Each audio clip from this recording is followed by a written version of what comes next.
This is a watershed moment in Australian law enforcement history. Operation Ironside has allowed the AFP to inflict maximum damage. More than 220 arrests, military-grade weapons, tons of drugs and millions of dollars seized. And that's just in Australia. There's about 18 different countries involved in this operation. And it all began with the perfect sting, hatched over a couple of frothies. As you know, some of the best ideas come over a couple of beers.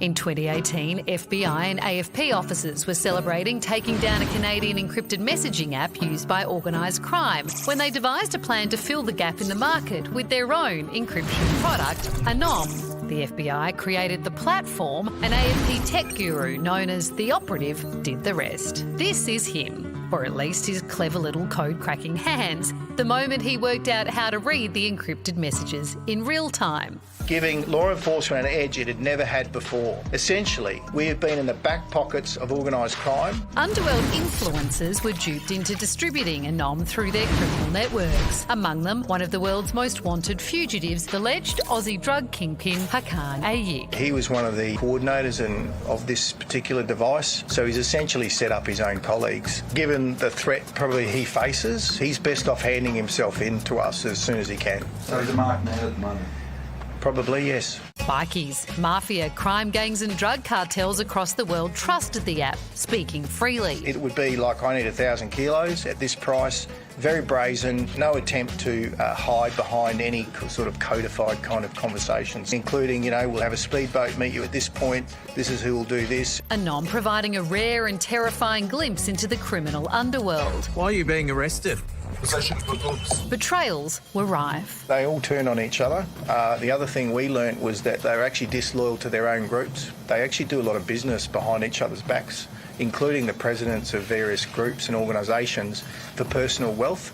There's no doubt going to be some tension within the whole system. Hardcore crime, their stock in trade. All they talk about is drugs, violence, hits on each other, innocent people who are going to be murdered. Police say 21 murder plots were foiled, including a hit on a family of 5 and plans for a mass shooting. They were using a machine gun, potentially at a cafe where people would have been no doubt harmed. Countless lives saved by a ballsy sting cops warn won't be their last. The criminals should be on notice. The AFP will be relentless. We will outsmart you. We will be a step ahead. Operation Ironside is just the beginning. Off you dogs. AFP Assistant Commissioner Nigel Ryan was part of Operation Ironside and joins us now. Assistant Commissioner, as I understand this, you managed to trick criminals into paying you to spy on them. How did you do that? That wasn't quite what happened. We certainly didn't take any money from it, but this job actually started back in 2018 after the takedown of FNM Secure, where we basically worked with the FBI, who had a communications platform. So it actually grew organically through organised crime networks themselves. So effectively, as it grew, the criminals were basically putting handcuffs on themselves. And Nigel, it's a great shot in the arm for the grand tradition of post-work drinks, isn't it? Because you came up with this after a few beers. Yeah, Peter, I think as with most great ideas, it came after a few drinks between the FBI and the AFP, and some really, really talented and smart people have come up with this idea, which is extremely innovative, and the results, I think, speak for themselves. I feel like I have to say drink responsibly now. After all this. Well, most of the time when they rock up to something that's happened over a few drinks, it wouldn't be good. No, so this would be a rare occasion. This would be an aberration in that way. Only in moderation, yes. But Nigel, is there how did you convince them to do this? Like, what was the thing that actually made it work? I think the thing that made it work was that they actually felt like they owned the platform, and we actually had some principal distributors who are very high up in the organised crime networks who were vouching for the platform and the communications. So effectively it was because they implicitly believed that it was encrypted and that no one could hear their communications at all. So what were you and your colleagues thinking as some of these messages started to come through?